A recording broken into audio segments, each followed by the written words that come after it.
doing, buddy? You got fans, eh? I got fans. Hey? Jeremy has 2 fans. Do you see them? And it's my team. That's his team. He said, if you stand up and clap, I'll give you a bonus at the end of the month. That's what he said, eh? That's right. I got bribed. Anyway, very good. Thank you for being here. My pleasure. Now, the reason Jeremy's up here is this. I received an email from Jeremy about 2 months ago. And Jeremy said, he said, I think I have a really good message that some people might be interested in hearing. He said, because I'm an introvert. And he said, I remember when I first went to your event, I was sitting in the audience and I'm seeing all these people that seem really excited and extroverts and all that sort of thing. And he said, I was really nervous because I thought I need to be an extrovert to be successful in real estate. And it's interesting because I'm an introvert as well, right? And he said, maybe there's a message there we could talk about, how you don't have to be outgoing, you don't have to love doing client appreciation parties, you don't have to love doing open house and all those sort of things that Jeremy doesn't like to do, right? It just doesn't work for him. And he said, so maybe there's a lot of people sitting in the audience that sort of feel that way. So first of all, thanks for the email, because it was out of the blue one day. Nice of you to send. So you built a business as an introvert, but let's go back a little bit. And before real estate, what did you do? I was working on drilling rigs, so very, very different than what real estate was. Different than real estate, yeah. So going from drilling rigs to real estate, what would cause you to go from drilling rigs to real estate? Well, we could probably back up even a little bit more. I had a little bit of an interesting childhood, I guess. My father was a severe drug addict, and we had some, I didn't have the best childhood, I guess, growing up. I moved out when I was 13. Right. And, even before I got distracted, I'm being told not to slouch. Oh, yeah. This screen is very distracting. No problem. So I will back up now, just so you guys see what I'm seeing here. I guess we struggled with money a lot. And to me, like Darren had said, why'd you get into this business? Money was really important to me, and I think that I wanted to not struggle, and for me, so drilling rigs in Alberta was the easiest way to go and make money without actually, right. Going to school. And then I was inspired by some young people in real estate that were doing very well. Ryan Duca, who was, one of your good coaching members for a long time. And I just thought, I'm just going to give this a shot. And I like people, but I'm not, as I mentioned, I homeschooled before I moved out when I was young. And I was never used to being around big crowds. I was never a confident person. And so, yeah, I felt very alone and kind of insecure in this business, right? It's a lonely business when you get in, and everybody seems to be confident, everybody seems to be outgoing and all these things. That wasn't me. So, yeah. So then, because I know you're homeschooled, right? So you weren't exposed to a lot of people when you're young. Obviously, a challenge, what you dealt with your father, and you've told me about that before. So, you're on the oil rigs, obviously you're around a lot of people, but then you get into real estate. And I'm really curious because if you think about, you get into real estate, well, how do you start? Because most people in real estate, they're door knocking, they're cold calling, they're doing open houses. That's what most people do when they start, right? So did you try any of that sort of stuff? Yeah, I tried everything. And, I didn't find any success in door knocking in the traditional ways that people generally talk about how they have success. And for me, I was lucky enough to have one opportunity where when I started, I wrote a letter to everybody I knew, and I got addresses from my, this was pre-Facebook, I got addresses from my grandparents, friends, and anybody that I might possibly know. I got one lead out of that, and they turned into a buyer, and I had one lead, so I worked that lead very, very hard, right? I'm not going to get a whole lot of opportunities, so I figured I have to be really, really good. And I think that over time, just kind of realizing probably the overcommitment that I had to these people, that turned into a referral, and I started to just kind of naturally, without actually or subconsciously realizing that that's a pretty good business model. It sounds very old school, but just being really good at what you do, right? Right.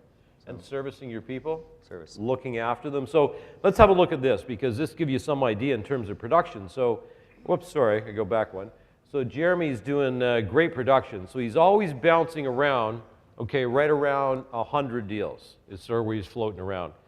And now he's already said that he's committed now. He's made a new commitment. But I'm really curious because, you know, you're rocking at 100 deals. You're doing really well. You've been in coaching for how long? I don't know, a long time. 8 years. 8 years, yeah. Right? You don't, like in all fairness, last year on average, how many hours did you work a week? You know, like 30, 35. I mean, there's certainly some mental energy that's constant, but in terms of actual working hours, yeah, it was 30, 35. So 100 deals, right? 30, 35 hours a week, pretty good deal. Would you all agree? Yeah. But he didn't want to grow. He kept saying, no, I'm happy with 100, happy with 100, happy with 100. And he's got a great team. Lisa's been with him a long time, right? And Lisa just used to work buyers, but now Lisa's working sellers as well. So he's starting to expand that out, which is great. Just got a new buyer's agent, right? That's all up and ready to rock and roll. Great assistant. Why all of a sudden are you ready to grow again? Yeah, I think, actually, if we even back up to before that, before Lisa came on, I was just starting a family, and I came from drilling rigs. All you did when you worked on drilling rigs was you woke up, you ate breakfast, you went to work, and then you went to bed, and you woke up and you went. So that's all I did. I was just used to working all the time, and I was okay with it. I was passionate about it, and I really enjoyed it. I think I did 80 deals in my last year alone as an individual agent.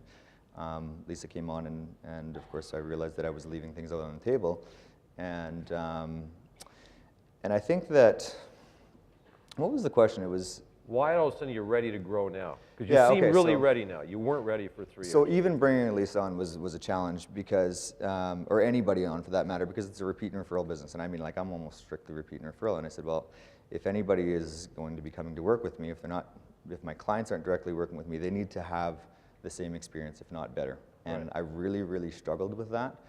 So I had to be very careful about the person that I chose. I spent a lot of time waiting for Lisa, and I had a very good idea in mind of who I wanted to represent the team, and it worked out really well. And I think that now, you know, we've been together for 4 years. She's awesome. What I realized is that in my business model, because we don't do a whole lot, we don't do web leads, we don't do a lot of the other stuff, we're basically just capped out in time, and we're a relationships business. And I think that when we, even everything that you've taught these last 2 days, at the end of the day, if you really, really broke it down, all it is just tools to build relationships, right? Right. And for us, we're in a relationship business. How do we build it? And for me, it was just being very conscious of what my best gifts are to grow relationships. Right. Right. So what are they? So tell me if you're going to build relationships, you took one lead and you've turned that into 100 deals a year, right? And you did that by getting names and sending letters out. You know, you got names from all his relatives. Think about how simple this was, right? He sends it out, lets everybody know he's in real estate. We can all do that easier today. We don't need to do it through a formal letter anymore. So you grew that to 100 deals a year. So then what is it that causes you to have so much repeat and referral? Listen to these numbers. Total lands last year, 96. From his database, 71. And he's only got 231 people in his database. So 231 people in his lifetime referral system. He did 71 deals. That's 31% of the number of people in his database turned into deals. Like, remarkable number, right? You know, 20% is good. If somebody's doing 20 through our system, we go, that's pretty good, right? You get up into the 30s, that's unbelievable, right? Unbelievable. So what do you do? What are you thinking when you're on a listing presentation? What are you thinking when you're working with a buyer? What causes you to build this relationship where you have this bond, you have this trust with people where they just want to send you hordes of buyers and sellers? Yeah, I think probably with all of our businesses, we really just looked at who in our database is sending us our referrals. There's a very small percentage, it's like the Pareto principle, right? 80-20. 20% of your clients are probably sending you 80% of your referrals, and it's the same way with us. For me, obviously, we know a whole lot more people than 231 or whatever that number was, but it's about depth. And you know, how do you build deep relationships? I think how do you start any relationship? If it was just a friendship, I would build my friendship. Basically, it has to start by having a common goal or an affinity, something in common. And for, you know, in a real estate transaction, It's really establishing that we have a common goal. And how does your client believe that you have the same common goal is by asking a whole lot of questions. Like Bill talked about that a lot. Daryl did an amazing job at that. That's how you build basically trust is by really getting to the root of what their goals are, right, and offering advice that's not necessarily always in your best interest, right? Right. Okay, So, like Daryl talked about that. Yeah. Maybe they should rent or they shouldn't sell their house, right? Yeah. Okay, so let me ask you this. So closing comes along and you got a problem. What do you do? Yeah, it's funny. We don't never want problems, but problems are really good opportunities to shine, I guess, and for people to see your true colors. Because a lot of times there's problems that can be involved even after a sale that, we've been paid. We don't have to handle it. Like for instance, the one I'm dealing with right now, it's a pain in my butt. We had a client. We sold his house before it hit the market. Had an issue with the real property report. The seller's having just a hell of a time getting permits with the gazebo, and he's got to get engineer's reports, and he's just, the deal's closed, but there's a $2,500 holdback on his end, and he's just stressed. And I mean, they moved away. They're never going to be clients again. But I just said, you know what, just don't even worry about it. I'll handle it. This is what about the cost? I'll handle it, right? So I'm going to the city. I'm bringing in the engineers. I'm doing all of that stuff, and there's literally no benefit to me, or there's no direct benefit to me. But I think that I own the deal, right? Yeah. I felt somewhat responsible because I felt like I should have been able to advise him that maybe the gazebo wouldn't comply.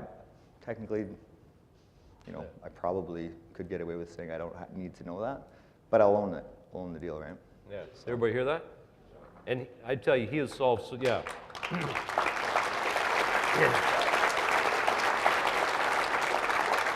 And Jeremy has built fences. We can go down a whole list of things he's done to help out his clients, right? And believe me, he's not handy, so he didn't build it, right? We know that for sure. But he owns the deal. That's like this will close. Everybody will be happy, and I'll look after it at the end of the day. And when you do that, that's how you get clients, right? Because when you have a problem in a deal, that's your greatest opportunity. Because if everything goes smooth, they haven't seen your character, right? But when something goes sideways, that's your opportunity right there for you to shine. Okay, one last question, and then we'll go to our next panelist. Could I just intervene there for Go a ahead. second? I really think that our job at the end of the day is to be problem solvers, right? So the bigger the problem, the more value you can bring. And at the end of the day, you said the more value you bring, the more you get paid. And I just think that sometimes we avoid problems, but the best thing to do is just to attack it, handle it, right? Yeah, good thought. So introverts, what would you say? What if they're sitting in the room and everybody's up here dancing on the stage and they're going, oh my God, that's just not me, right? You know what I mean? Like, do they have to turn into an extrovert, be somebody they're not, or what? Yeah, no. I think that I think it's really important for you to be very clear on not necessarily just who you are, but who you want to be, who you want to become. And we haven't talked about be do have yet, have we? No. I hope you're going to do. Yeah, later today. Okay, so he's going to do it later today. But be do have to me is probably the most important thing of everything that you teach. It was a huge revelation for me. And at the end of the day, for what you want, who do you have to become to get what you want to have? And to me, I have a very, very clear picture on who I want to be as a leader, as a realtor, as a person, as a friend, and I'm very in tune with whether my actions are aligned with those values. Right. We talk about that. Our team has meetings every Friday, and we just make sure that we stay on track. Like, are we really being who we want to become? And I think that we attract business that way. And I think that everything that we do is guided by, does that suit who we want to be? Right. So are you being the person? Because remember, you can do things, but you can be different people while you're doing the same thing, right? So the secret is the alignment. Are you being the person you need to be while you're doing to get what it is you want, right? And again, one's an attraction process, right? And the other is more pursuing something, going after it. When you're attracting it, you got to be that person. So if he owns the deal, he's being a certain person. Or he's just trying to get the deal closed, that's being a different person, right? And you might be doing the same things, but your intention is different while you're doing them. which causes you to have a different message to all the people you're around in the world, right? That you're working with. So anyway, what do you think? Do you do a decent job for you all? Yeah.